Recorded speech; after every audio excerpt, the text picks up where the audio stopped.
Bem-vindo ao meu canal, onde apresentarei uma interpretação detalhada do livro de João, capítulo 3 da Bíblia Sagrada. Neste vídeo, examinaremos versículo por versículo deste capítulo fascinante e significativo da Bíblia. Olá, amigos! Neste vídeo, vamos mergulhar em uma interpretação detalhada do livro de João, capítulo 3 da Bíblia Sagrada. Este é um dos capítulos mais significativos da Bíblia e contém algumas das passagens mais memoráveis e inspiradoras.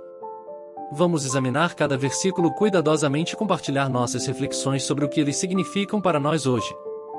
Versículo 1. Havia um homem dos fariseus, chamado Nicodemos, um dos principais entre os judeus. Este versículo nos apresenta Nicodemos, um fariseu influente que procurou Jesus à noite para discutir questões espirituais. Nicodemos representa aqueles que buscam sinceramente a verdade, mas ainda não a encontraram. Versículo 2. Disse-lhe Nicodemos, Rabi, sabemos que és mestre vindo de Deus, porque ninguém pode fazer estes sinais que tu fazes, se Deus não estiver com ele. Nicodemos reconhece Jesus como um mestre enviado por Deus, e menciona os sinais que ele realiza como prova de sua autoridade divina. Versículo 3. Respondeu Jesus, e disse-lhe, na verdade te digo que aquele que não nascer de novo, não pode ver o reino de Deus. Aqui, Jesus faz uma declaração surpreendente sobre a necessidade de renascimento espiritual para entrar no reino de Deus. Ele está afirmando que a salvação não pode ser alcançada por meio de práticas religiosas externas, mas apenas por meio de uma transformação interior radical. Versículo 4. Disse-lhe Nicodemos, como pode um homem nascer, sendo velho? Porventura pode tornar a entrar no ventre de sua mãe, e nascer? Nicodemos, confuso com as palavras de Jesus, faz uma pergunta literal sobre o renascimento, indicando que ele ainda não entendeu a natureza espiritual da mensagem de Jesus.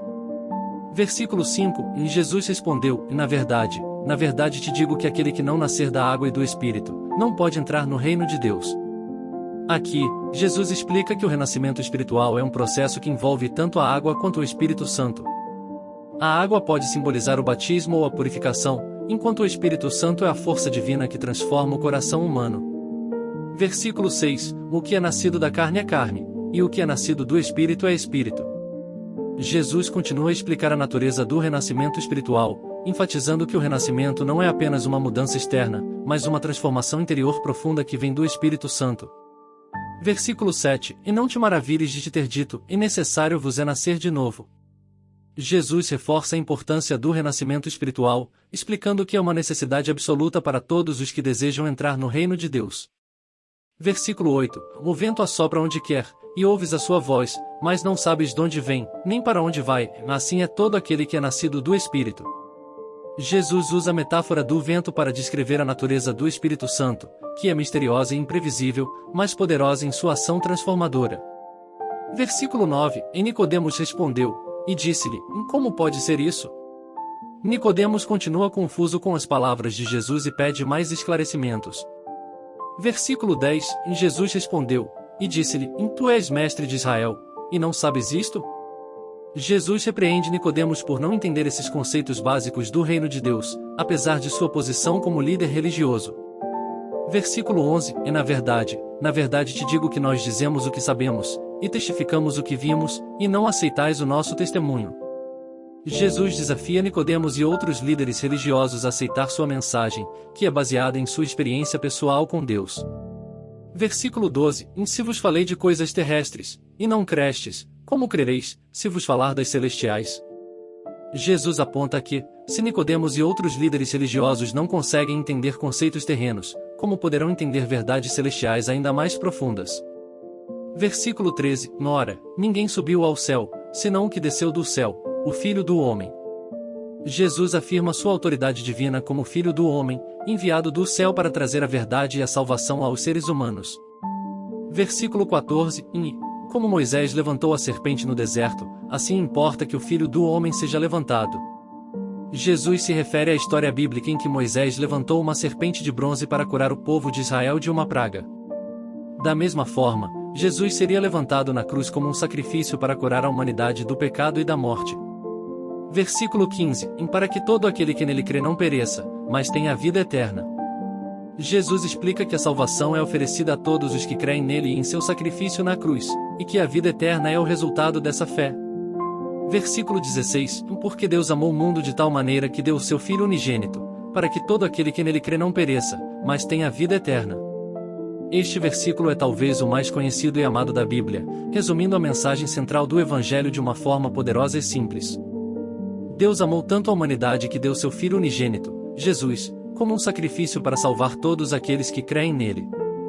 Versículo 17: Porque Deus enviou o seu Filho ao mundo, não para que condenasse o mundo, mas para que o mundo fosse salvo por ele. Jesus veio ao mundo para trazer salvação, não condenação, e seu amor é estendido a todos, independentemente de sua origem ou pecado. Versículo 18: Quem crê nele não é condenado, mas quem não crê já está condenado, porquanto não crê no nome do unigênito Filho de Deus. A salvação é oferecida a todos, mas aqueles que rejeitam Jesus como Filho de Deus permanecem em sua condenação. Versículo 19: E a condenação é esta, em que a luz veio ao mundo, e os homens amaram mais as trevas do que a luz, porque as suas obras eram más. A razão pela qual muitas pessoas rejeitam Jesus é que preferem viver na escuridão do pecado e da injustiça, em vez de se aproximar da luz e da verdade que ele oferece. Versículo 20: Porque todo aquele que faz o mal odeia a luz, e não vem para a luz, para que as suas obras não sejam reprovadas. Aqueles que vivem na escuridão do pecado não querem ser expostos pela luz da verdade, por isso evitam se aproximar de Jesus e sua mensagem. Versículo 21: E mais quem pratica a verdade vem para a luz, a fim de que seja manifesto que as suas obras são feitas em Deus. Aqueles que escolhem seguir a verdade e viver em luz são capazes de ver as obras poderosas de Deus em suas vidas, e seu testemunho é uma prova poderosa da veracidade da mensagem de Jesus. Com essa interpretação detalhada do capítulo 3 do Evangelho de João, podemos entender melhor a mensagem central do Evangelho e o papel de Jesus como Salvador e Redentor da humanidade. O renascimento espiritual, a salvação pela fé em Jesus e a escolha entre luz e escuridão são temas centrais que nos convidam a considerar nosso próprio relacionamento com Deus e nossa posição diante dele. Que possamos buscar a verdade e a luz em nossas próprias vidas, e encontrar a salvação e a esperança em Jesus Cristo. Esperamos que esta interpretação detalhada do capítulo 3 do Evangelho de João tenha sido útil e esclarecedora para você. Ao estudar a Bíblia, é importante ler atentamente, meditar nas palavras e procurar entender o significado profundo da mensagem. Através da leitura e estudo das Escrituras, podemos aprender mais sobre a natureza de Deus, o plano de salvação e como viver uma vida cheia de propósito e significado.